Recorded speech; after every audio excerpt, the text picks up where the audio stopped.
بسم اللہ الرحمن الرحیم۔ سامعین محترم السلام علیکم ورحمۃ اللہ وبرکاتہ۔ پارہ نمبر 17 رمضان المبارک 1443 ہجری۔ پارہ نمبر 17 کے خلاصے کے ساتھ آپ کی خدمت میں حاضر ہیں۔ شروع کرنے سے پہلے دعا ہے رب کریم کے حضور کہ اللہ کریم ہمیں صحیح معنوں میں قرآن کریم پڑھنے، سننے، سمجھنے، عمل کرنے اور اس کو پوری دنیا میں عام کرنے کی توفیق نصیب فرمائے۔ سامعین، پارہ نمبر 17 کی سب سے پہلی جو صورت ہے سورہ انبیاء ہے۔ اس کو انبیاء اس لیے کہا جاتا ہے کہ اس میں 17 انبیاء کا تذکرہ ہے، 17 نبیوں کے نام ہیں اس میں۔ اور اس صورت کی جو سب سے پہلی آیت ہے انتہائی خوفناک اور انتہائی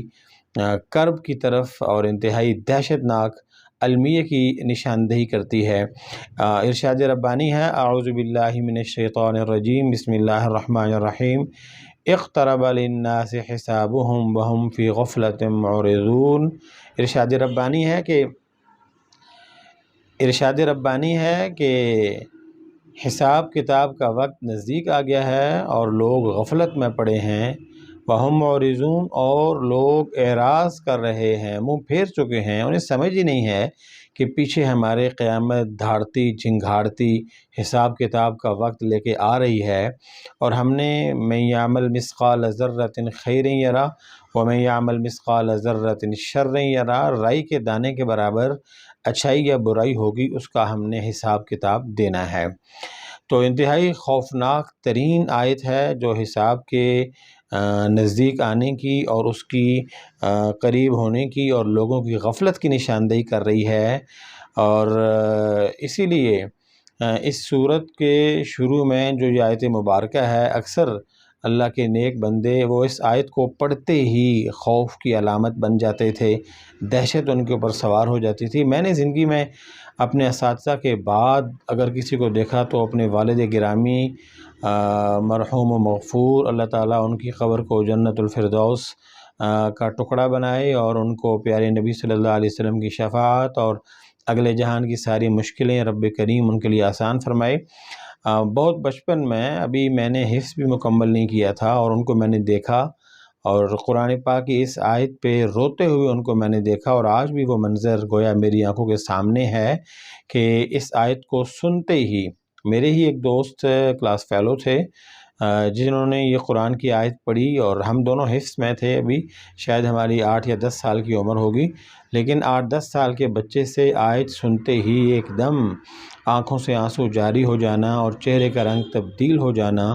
اور پھر یہ کہ کافی دیر تک اسی کیفیت میں رہنا، مجھے آج بھی یہ منظر یاد ہے۔ تو سامعین، قرآن ویسے بھی عبرت کے لیے، نصیحت کے لیے ہے اور آخرت بنانے کے لیے ہے اور اللہ کی نافرمانی اور قیامت کی ہولناکیوں سے ڈرانے کے لیے ہے۔ کما حقہ رب کریم ہمیں اس کے اوپر عمل کرنے کی توفیق نصیب فرمائے۔ سورہ انبیاء ان صورتوں میں سے ہے جن کے متعلق حضرت عبداللہ بن مسعود فرماتے ہیں، سورہ بنی اسرائیل، سورہ کہف، سورہ طٰہٰ، سورہ مریم اور یہ والی صورت سورہ انبیاء، یہ باعتبار نزول کی پہلی صورتیں ہیں، شروع میں نازل ہوئی ہیں۔ وہ پھر قرآن میں باعتبار ترتیب کے اس کو مقرر کرنے کے بعد والی ان پاروں میں ان کو جگہ ملی ہے۔ وہ فرماتے ہیں کہ میری پہلی اور قدیم جو کمائی ہے وہ میری یہ والی صورتیں ہیں کہ میں نے شروع میں ان کو یاد کر لیا تھا، پڑھ لیا تھا اور حفظ کر لیا تھا۔ اور تابعی، مشہور تابعی سردار احنف بن قیس رحمۃ اللہ علیہ مشہور تابعی ہیں۔ اسی پارے کی جو دوسرے صفحے پہ چند آیات ہیں جن میں سب سے پہلے اللہ تعالیٰ نے تذکرہ کیا ایمان والے لوگوں کا، کہ وہ لوگ جنہوں نے اپنی جان بھی اللہ کے نام پہ قربان کی، جنہوں نے اپنا مال بھی اللہ کے نام پہ قربان کیا، جنہوں نے اپنا سب کچھ رب کے نام پہ قربان کیا، اور پھر اس کے بعد تذکرہ کیا ان لوگوں کا جو اللہ رسول سے غافل ہیں، کفر میں، نفاق میں اور اللہ کی نافرمانی میں ڈوبے ہوئے ہیں۔ تو یہ آیات کوئی پڑھ رہا تھا تو احنف بن قیس نے جب یہ آیات سنی تو فوراً کھڑے ہو گئے اور کہنے لگے مجھے قرآن پاک دکھاؤ۔ جب دیکھا تو وہ ورق الٹ پلٹ کر انہی آیات کو پڑھنے لگے اور ساتھ ساتھ کہنے لگے میرا تذکرہ کہاں پہ ہے قرآن میں، میرا تذکرہ کہاں پہ ہے، میرا تذکرہ کہاں پہ ہے۔ تو پہلے پڑھی ایمان والوں کی علامتیں کہ وہ لوگ جو پکے ایمان والے ہیں، جن کو اللہ نے جان دی، انہوں نے جان اللہ کے نام پہ قربان کر دی جنہیں اللہ نے مال دیا، انہوں نے وہ مال اللہ کے نام پہ قربان کر دیا، جنہیں اللہ نے دولت دی، انہوں نے وہ دولت اللہ کے نام پہ قربان کر دی، اللہ نے باغات دیے، وہ باغات اللہ کے نام پہ قربان کر دیے۔ اپنا تن من دھن رب کے نام پہ قربان کرنے والے عظیم لوگوں کا تذکرہ پڑھا، اور پھر اس کے بعد منافقین کا اور کافروں کا اور باغیوں کا اور یہود و نصارہ کا تذکرہ پڑھا، لیکن ابھی تک ان کو دلی طور پہ تشفی نہ ہوئی۔ اس کے بعد سورہ توبہ کی کچھ آیات انہوں نے اپنے سامنے رکھ لیں، اور جب وہ ان آیتوں پہ پہنچے کہ کچھ ایسے بھی اللہ کے بندے ہیں جو گناہ کرتے ہیں، پھر اللہ سے معافی مانگتے ہیں، پھر نیک کام کرتے ہیں، پھر ان سے گناہ ہو جاتا ہے، پھر وہ اللہ سے ڈرتے ہیں، توبہ کرتے ہیں اور پھر معافی مانگ لیتے ہیں، تو گناہ بھی ان سے ہوئے لیکن وہ نیک کاموں میں حصہ لیتے ہیں، تو فرمانے لگے مجھے اپنا تذکرہ مل گیا، یہ ہے میرا ذکر قرآن پاک میں اس جگہ پہ ہے۔ تو اللہ ہمیں بھی قرآن کے جو تذکرے ہیں ان کے مطابق چلنے کی، اور وہ تذکرے جو اللہ رسول کے قریب کرنے والے ہوں ان کے اوپر عمل کرنے کی توفیق نصیب فرمائے۔ ہمیں بھی قرآن سے پوچھنا چاہیے، قرآن تم آسمانی کتاب ہو اور ساری انسانیت کے لیے رہبر و رہنما ہو، ہمارا نام کدھر ہے، ہمارا ذکر کدھر ہے، ہمارا تذکرہ کدھر ہے، ہمارے حصے کا پیغام کہاں پہ ہے؟ کبھی الف لام میم کھول کے بیٹھیے اور قرآن کے دروازے پہ دستک دیتے ہوئے والناس تک پہنچ جائیے اور پوچھیے تو صحیح قرآن سے کہ ہم کہاں پہ کھڑے ہیں، ہمارا مقام کیا ہے، اور اس کے بعد آنے والی پھر زندگی میں اپنا مقام کیا ہوگا اس کو بھی آپ مد نظر رکھ سکتے ہیں، سوچ سکتے ہیں۔ سامعین، اس کے بعد قرآن پاک کے متعلق ارشاد فرمایا، عام طور پہ مشرکین کہتے تھے یہ قرآن نہیں ہے، یہ جادو ہے، یہ شعر ہے، یہ علم کہانت ہے، یہ علم نجوم ہے، فلاں فلاں ہے، تو مشرکین کو ڈانٹ پڑی کہ یہ اللہ کی کتاب ہے، اللہ کی کتاب کے علاوہ اگر کوئی اور چیز ہوتی تو اب تک تم اس کی طرح کی کوئی چیز بنا لیتے، تیار کر لیتے۔ ایک اور مشرکین عام طور پہ کہتے تھے پیارے نبی صلی اللہ علیہ وسلم سے کہ دیکھو نا، صالح علیہ السلام کا معجزہ، ان کو اللہ نے اونٹنی دی تھی، موسیٰ علیہ السلام لاٹھی پھینکی تو سانپ بن گیا، آپ بھی کچھ کمال ایسا دکھاؤ نا، کچھ ایسا دکھاؤ نا۔ تو پیارے نبی صلی اللہ علیہ وسلم نے کئی دفعہ فرمایا کہ یہ جو قرآن ہے،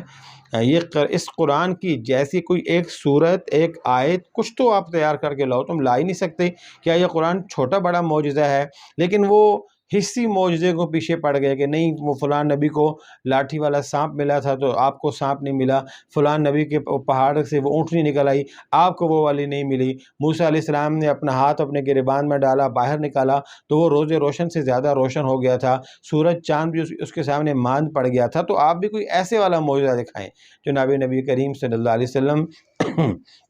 نے ان کو کئی بار سمجھایا کہ قرآن اللہ کا سب سے بڑا معجزہ ہے، اور یہاں پہ بھی انہی آیات کا تذکرہ ہے۔ اس کے بعد ارشاد فرمایا کہ یہ زمین آسمان آپس میں ملے ہوئے تھے، اللہ نے اوپر والی تہہ کو اوپر کیا اور نیچے والی تہہ کو نیچے کیا، اوپر والا آسمان بن گیا، نیچے والا زمین بن گیا۔ تو یہ اس کو وہ لوگ تو سننے کے لیے تیار نہیں تھے، مانتے کیا؟ لیکن اب جب یہ سائنس کا اور فلکیات کا اور یہ ان چیزوں کا جب دور ہوا اور اس کے اوپر جب تحقیق ہوئی، تو آج کئی سو سالوں کے بعد سائنسدان بھی اور علم سائنس بھی اور یہ علم تحقیق بھی وہ اس نتیجے پہ پہنچا کہ یہ سارے سیارے، وہ سورج ہے یا چاند ہے یا آسمان ہے یا زمین ہے، وہ جو بھی یہ سارے آپس میں ملے ہوئے تھے، پھر ان سب کو الگ کر دیا گیا ہے۔ حیرت کی بات یہ ہے، اور سارے لوگ اس کے اوپر انگشت بدنداں ہیں، کہ وہ ہستی جو نبی امی تھے، ایک دن اسکول نہیں گئے، ایک دن مدرسے نہیں گئے، ایک دن کسی استاد کے پاس نہیں پڑھا، ایک دن کسی درسگاہ میں نہیں گئے، نبی امی تھے، پڑھنا جانتے نہیں تھے، انہیں کس نے بتایا کہ زمین ایسی ہوگی، آسمان ایسا ہوگا، یوں کھلے گا، یوں بند ہوگا، یہ سیارے، یہ ستارے، یہ سورج چاند کا نظام کس نے بتایا؟ یہی سب سے بڑی دلیل ہے قرآن کے حق اور سچ ہونے کی، کہ نبی امی کو ایک ہی بتانے والا ہے، وہ اللہ تعالیٰ ہے، اور ایک ہی راستہ ہے، وہی والا راستہ ہے، کہ وہی کے راستے سے نبی برحق، نبی آخر الزمان حضرت محمد مصطفیٰ صلی اللہ علیہ وسلم کی باقاعدہ طور پر رہنمائی کی گئی ہے۔ اس کے بعد پھر یہ چیز کہ ہر جاندار چیز کو اللہ نے پانی سے بنایا ہے۔ اب یہ چیز تحقیق سے یہ بات ہمیں ملتی ہے کہ ہر جاندار چیز کے اندر پانی کا عنصر موجود ہے، پانی کا عنصر نہ ہو تو زندگی کا عنصر نہیں ہے۔ اس لیے قرآن میں ایک اور جگہ کہا نا کہ پانی یہ زندگی ہے انسان کے لیے، وَجَعَلْنَا مِنَ الْمَاءِ كُلَّ شَيْءٍ حَيٍّ، ہم نے پانی سے ہر جاندار کو جاندار بنایا ہے، اس کو زندگی دی ہے۔ تو یہ اس وقت ان چیزوں کا ظہور ہو رہا تھا جو جنہیں ہم آج کل کا پتھر کا دور کہا جاتا ہے اور جنہیں پرانا زمانہ کہا جاتا ہے، اور آج سے کئی 100 سال پہلے سائنس نے تو اب یہ چیزوں کو مانا اور تحقیق سے اب یہ چیزیں ثابت ہوئیں۔ پیارے نبی صلی اللہ علیہ وسلم کی زبانی اللہ نے قدرت کے مشاہیر کا، قدرت کے شاہکار کا اور قدرت کے اس انداز کا اس وقت میں اعلان فرما دیا تھا، اور اس کے بعد فرمایا پہاڑ بنائے تاکہ زمین کے اندر حرکت نہ ہو۔ یہ زمین نیچے پانی اوپر زمین، تو زمین میں جنبش تھی، زمین میں حرکت تھی، اللہ نے پہاڑوں کو کیل بنا کے لگا دیا تاکہ زمین کی حرکت ختم ہو۔ پھر ارشاد فرمایا دیکھو تو صحیح، زمین میں کشادہ راستے ہیں، میدانی علاقوں میں چلے جاؤ وہاں پہ راستے، پہاڑی علاقوں میں چلے جاؤ تو 2 پہاڑوں کے بیچ میں وادیاں ہیں، یہ کشادہ راستے کس نے بنائے ہیں؟ ارشاد فرمایا کہ دیکھو تو صحیح، اللہ کی نشانی آپ دیکھتے نہیں۔ اس کے بعد وَجَعَلْنَا السَّمَاءَ سَقْفًا مَحْفُوظًا، آسمان کو ہم نے ایک محفوظ چھت بنایا ہے، اس چھت کے نیچے سورج بھی ہے، چاند بھی ہے، ستارے بھی ہیں، سیارے بھی ہیں، فضا بھی ہے، ہوا بھی ہے، خلا بھی ہے، اور اس کے بعد پھر زمین اور زمین کی ساری مخلوقات بھی ہیں۔ ایک چھت کے نیچے سارے جہان کو رکھ دیا، سارے جہان کو بنا دیا، یہیں اندر گرمی بھی ہے، سردی بھی ہے، بہار بھی ہے، خزاں بھی ہے، سورج بھی ہے، چاند بھی ہے، ہوا بھی ہے، آگ بھی ہے، مٹی بھی ہے، پانی بھی ہے، اشجار بھی ہے، احجار بھی ہے، انہار بھی ہے، اسمار بھی ہے۔ کون کرنے والا ہے یہ؟ تو قدرت اپنی قدرت کے اور اپنی طاقت کے وہ دلائل دے رہی ہے۔ اور اس کے بعد پھر ارشاد فرمایا کہ تم یہ دیکھتے نہیں کہ یہ ایک چھت کے نیچے سورج بھی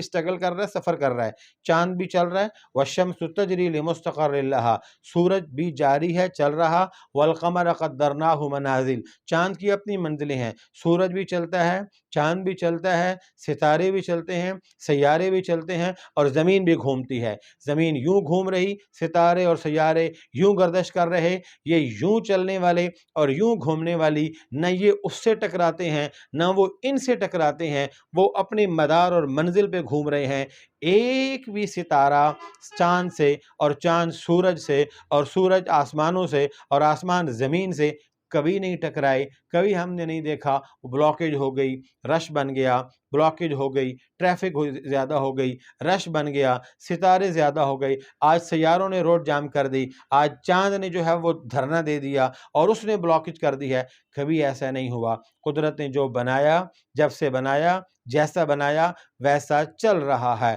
اللہ تعالیٰ یہ فرما کے یہ چیزیں بتا کے کہتے ہیں بتاؤ تمہارے لات ایسا کر سکتے ہیں، عزا ایسا کر سکتے ہیں، تمہارے بت ہبل ایسا کر سکتے ہیں، تمہارا وہ منات اور یہ جو 100 منات کا مندر، اور اس کے علاوہ جو جگہ جگہ پہ وہ گھنٹیوں والے اور ٹلیوں والے، اور جو کوئی جانوروں کی پوجا کر رہا ہے اور کوئی پتھروں کی پوجا کر رہا ہے، کوئی لکڑی کے خداؤں کو اپنا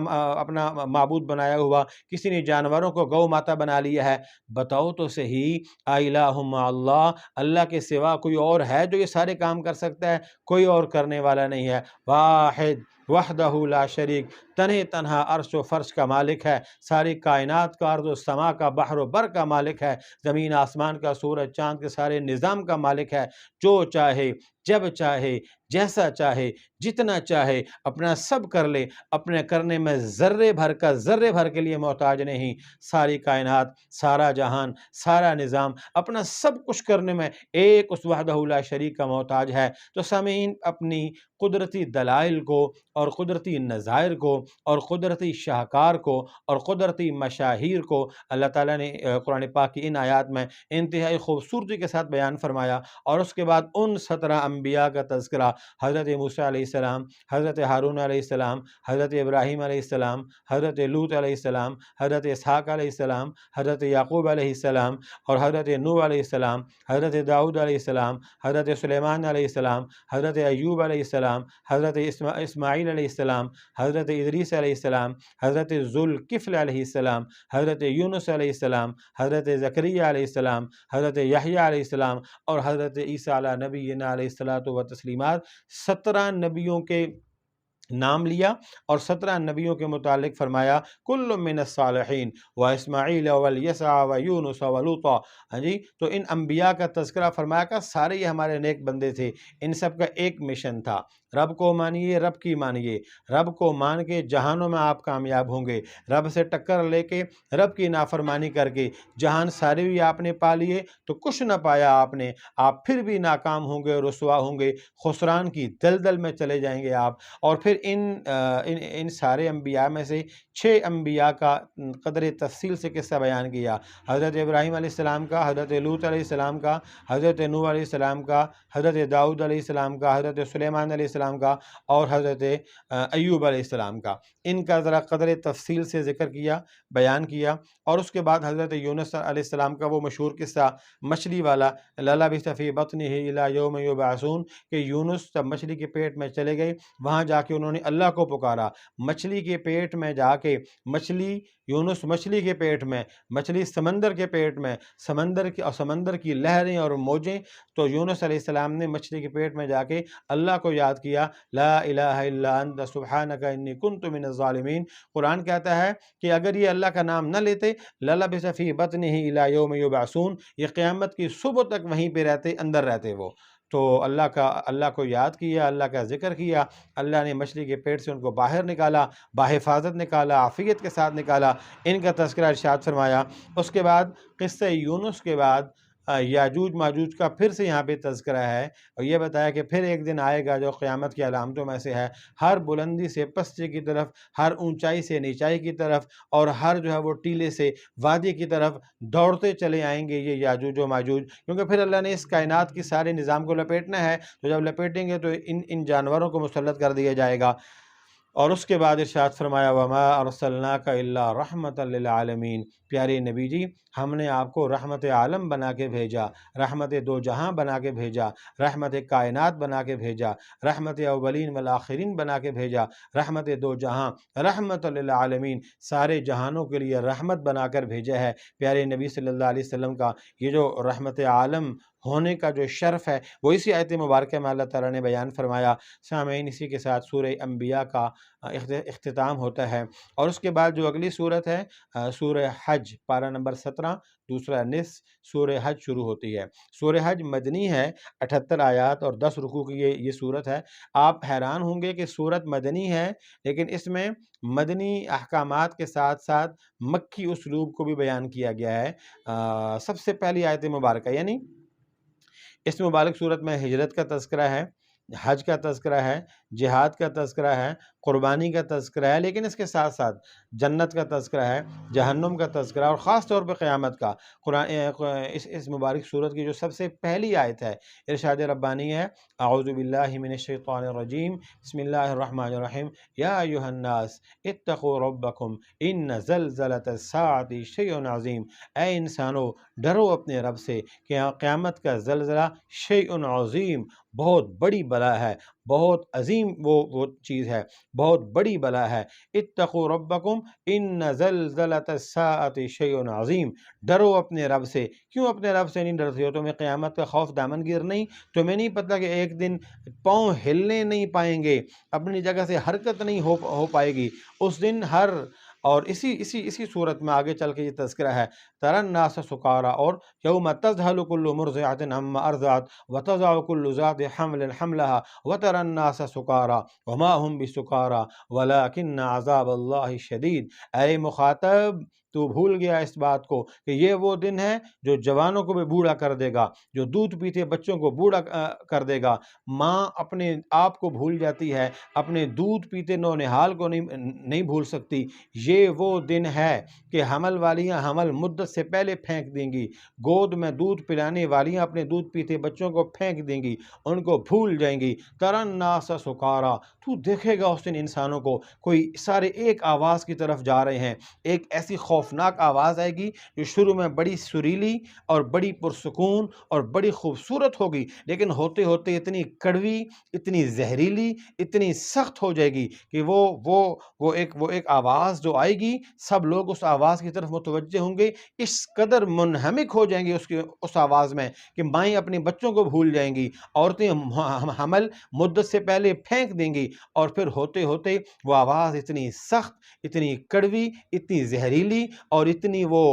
مکروہ قسم کی آواز ہو جائے گی کہ انسانوں کے دلوں کے پردے پھٹ جائیں گے، کانوں کے پردے پھٹ جائیں گے۔ وَتَرَى النَّاسَ سُكَارَىٰ، تو دیکھے گا لوگوں کو جیسے لوگ نشے میں ادھر ادھر جھوم رہے ہوتے ہیں۔ وَمَا هُمْ بِسُكَارَىٰ، یہ نشہ نہیں ہے، وَلَٰكِنَّ عَذَابَ اللَّهِ شَدِيدٌ، اللہ کا عذاب بڑا دردناک ہے، بڑا سخت ہے، وہ اب سامنے نظر آنے کو ہے، سامنے ہونے کو ہے، اب اس سے پالا پڑنے کو ہے، اب اس سے سامنا ہونے کو ہے۔ یا ایھا الناس اتقوا ربکم ان زلزلۃ الساعۃ شیء عظیم، ارے انسانو ڈرو اپنے رب سے، کہ قیامت کا زلزلہ بڑی ہولناک چیز ہے، بڑی خوفناک چیز ہے، بڑی دہشت ناک چیز ہے، بڑی المناک چیز ہے، بڑی کرمناک چیز ہے۔ اللہ ہمیں بھی، پوری امت مسلمہ کو بھی، امت مسلمہ کے بچے بچے، ایک ایک عورت مرد اور فرد کو اس عذاب کی ہولناکیوں سے اللہ تعالیٰ محفوظ فرمائے۔ سامعین، تو پہلے قیامت کا تذکرہ فرمایا، قیامت کی ہولناکیوں کا تذکرہ فرمایا، اور اس کے بعد پھر فرمایا کہ قیامت ہے، پھر جنت ہے، پھر جہنم ہے، نیک لوگ دوزخ میں، نیک لوگ جنت میں جائیں گے، اور گناہگار لوگ، نافرمان لوگ، وہ دوزخ میں جائیں گے۔ اور اس کے بعد پھر ارشاد فرمایا، تعمیر کعبہ جب ہو چکا، حضرت ابراہیم علیہ نبینا علیہ الصلوۃ والسلام جب خانہ کعبہ کی تعمیر مکمل کر چکے، تو اس کے بعد انہیں کہا گیا جبل ابی قیس پہ کھڑے ہو جائیے اور آپ آواز لگائیے، وَأَذِّن فِي النَّاسِ بِالْحَجِّ يَأْتُوكَ رِجَالٌ وَعَلَىٰ كُلِّ ضَامِرٍ يَأْتِينَ مِنْ كُلِّ فَجٍّ عَمِيقٍ، آپ اعلان کیجئے، آپ آواز لگائیے، آپ ندا کیجئے، آپ پکاریے، آپ سنائیے، آپ بتائیے، آپ ڈنکے کی چوٹ پہ کہیے اور لوگوں کو بتائیے او اللہ کے گھر کی طرف، دوڑو اللہ کے گھر کی طرف۔ تو ہوگا کیا؟ يَأْتُوكَ رِجَالٌ وَعَلَىٰ كُلِّ ضَامِرٍ، کہ لوگ پیدل بھی آئیں گے، سوار بھی آئیں گے، سواریوں پہ بھی آئیں گے، مِنْ كُلِّ فَجٍّ عَمِيقٍ، دنیا کے کونے اور کنارے سے، ہر تنگ راستے سے، مشکل راستے سے، اور ہر چھوٹے اور بڑے راستے سے وہ دوڑتے چلے آئیں گے، وہ چلتے چلے آئیں گے، وہ امڑتے چلے آئیں گے، وہ آپ کی طرف آئیں گے، بیت اللہ کی طرف آئیں گے۔ اور سامعین آپ دیکھ لیں، ابراہیم علیہ السلام معمار کعبہ، معمار بیت اللہ، باپ اور بیٹے نے خانہ کعبہ کی تعمیر کی، پھر اللہ سے دعا مانگی تھی، اے اللہ اس مسجد کی تعمیر تو ہو گئی، اس کے امام کو لے آ۔ اللہ نے امام الانبیاء صلی اللہ علیہ وسلم کو اس مسجد کا امام بنایا تھا، مسجد کی آبادی کے لیے آواز لگائی تھی۔ آج تک حرم آباد ہے، ساری دنیا میں سب سے زیادہ سال کے 12 مہینے جہاں پہ رب کو رب کے نام سے پکارا جاتا ہے، جہاں پہ رسول کو اس کے انداز سے مانا جاتا ہے، عمل کیا جاتا ہے، اس کی سنت کی پیروی کی جاتی ہے، جہاں پہ طواف میں اللہ کی یاد کی جاتی ہے، مطاف میں گھوما جاتا ہے، سعی کی جاتی ہے، زمزم لیا جاتا ہے، جہاں پہ مقام ابراہیم پہ، ملتزم پہ، حجر اسود پہ، اور حتیم میں جا کے، اور میزاب رحمت میں جا کے رب کو یاد کیا جاتا ہے، اور اللہ کو یاد کیا جاتا ہے، اپنے دل کو اللہ کی محبت سے آباد کیا جاتا ہے، اپنی آنکھوں کو رب کی محبت کی مستی میں مخمور کیا جاتا ہے۔ یہ وہ عظیم بیت اللہ، وہ عظیم گھر اللہ کا، یہاں پہ حج کا اعلان ہوا، یعنی حج کے اس موقع کا اعلان ہوا، اور اعلان جبل ابن ابی قیس پہ جب حضرت ابراہیم علیہ السلام نے کیا، وہ اس وقت اعلان ہوا تھا، آواز آج بھی گونج رہی ہے،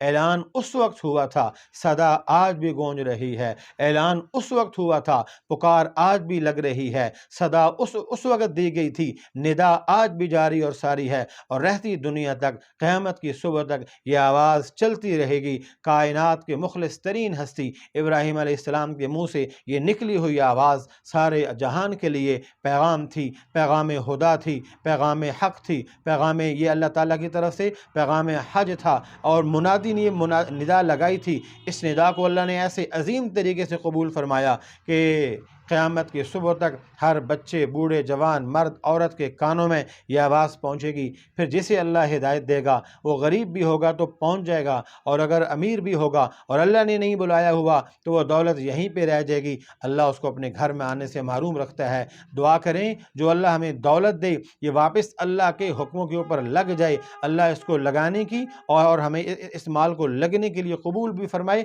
اور ہمیں لگانے کی توفیق بھی نصیب فرمائے۔ اور اس کے بعد تعمیر کعبہ، اور اس کے بعد پھر ارشاد فرمایا مومن کی 4 علامتیں ہیں، ایمان والے شخص کی 4 علامتیں۔ سب سے پہلی چیز اس کے اندر اللہ کا خوف ہوتا ہے، دوسری چیز وہ مصیبتوں میں صبر کرتا ہے، تیسری چیز وہ نمازوں کی پابندی کرتا ہے، اور چوتھی چیز وہ خرچ جو کرتا ہے وہ نیک کاموں میں اور نیک جگہوں پہ اللہ کا دیا ہوا مال وہ خرچ کرتا ہے، فضول خرچی نہیں کرتا۔ اس کے بعد ارشاد فرمایا لن ینال اللہ لحومها ولا دماؤها ولكن